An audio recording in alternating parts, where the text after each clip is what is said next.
സംസ്ഥാനങ്ങളോട് കാണിക്കേണ്ട ജൈവബന്ധം ഉരുൾപൊട്ടൽ ദുരന്തമുണ്ടായ ചൂരൽമലയുമായി ബന്ധപ്പെട്ട് കേന്ദ്രം കേരളത്തോട് കാണിക്കുന്നില്ലെന്ന് റവന്യൂ മന്ത്രി കെ രാജൻ.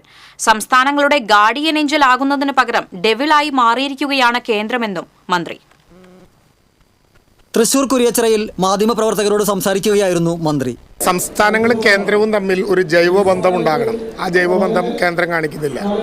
അതിൽ രണ്ടാമത്തെ കാര്യം, ഒരു അപകടമുണ്ടായാൽ, സംസ്ഥാനത്തിനൊരു ദുരന്തമുണ്ടായാൽ കേന്ദ്രത്തിൻ്റെ റോൾ ഒരു ഗാർഡിയൻ ഏഞ്ചലിനെ പോലെയാകണം. സുപ്രീം കോടതിയുടെ വളരെ അന്വർത്ഥമായിട്ടുള്ള വരികളാണത്. ഒരു മാലാഖ മുഖത്തോടു കൂടി കേരളത്തിലെ ഏത് സംസ്ഥാനത്തിലെയും മനുഷ്യനെ കാണാൻ ഉത്തരവാദിത്തപ്പെട്ട കേന്ദ്ര ഗവൺമെൻറ് യഥാർത്ഥത്തിൽ ഗാർഡിയൻ ഏഞ്ചലിന് പകരം ഡെവിളായി രൂപപ്പെടുന്ന വളരെ അപകടകരമായിട്ടുള്ളൊരു സ്ഥിതിവിശേഷമാണ് ചൂരൽമലയിലെ സാധാരണ മനുഷ്യൻ്റെ മുമ്പിലുള്ളത്. സർക്കാർ പതറാൻ ആഗ്രഹിക്കുന്നില്ല. ഭരണഘടനയുള്ള രാജ്യമാണ് ഇന്ത്യ. കേന്ദ്രത്തിന് ഏകപക്ഷീയമായി പോകാനാകില്ല. ഭരണഘടനയ്ക്കുപരിയായി എന്തും എങ്ങനെയും ചെയ്യാമെന്ന് കേന്ദ്ര സർക്കാർ ധരിച്ചാൽ ജനങ്ങൾ അതിനെ ചോദ്യം ചെയ്യുന്ന സ്ഥിതിവിശേഷം സംജാതമാകും. ഇതുകൊണ്ടൊന്നും സംസ്ഥാന സർക്കാർ പതറില്ല. ഭൂമി ഏറ്റെടുക്കലും പുനരധിവാസ പ്രവർത്തനങ്ങളുമായി സംസ്ഥാന സർക്കാർ മുന്നോട്ടു പോകുകയാണ്.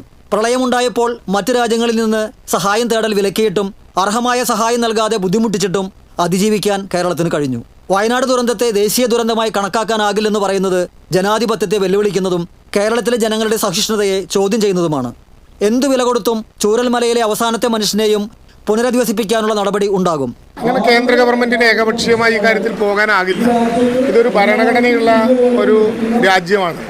ആ രാജ്യത്ത് ഭരണഘടനയുടെ കീഴിൽ എന്തും എങ്ങനെയും ചെയ്യാം എന്നൊരു കേന്ദ്ര ഗവൺമെന്റ് ധരിച്ചാൽ ജനങ്ങളതിനെ ചോദ്യം ചെയ്യുന്ന സ്ഥിതിവിശേഷത്തിലെ പോകും. രണ്ടാമത്തെ കാര്യം, ഇതുകൊണ്ടൊന്നും സർക്കാർ പതറുന്നില്ല. ഭൂമി ഏറ്റെടുക്കലും അവിടെ പുനരധിവാസം ഉറപ്പിക്കലുമായിട്ടുള്ള നടപടികളുമായി കേരളം മുന്നോട്ട് പോവുകയാണ്.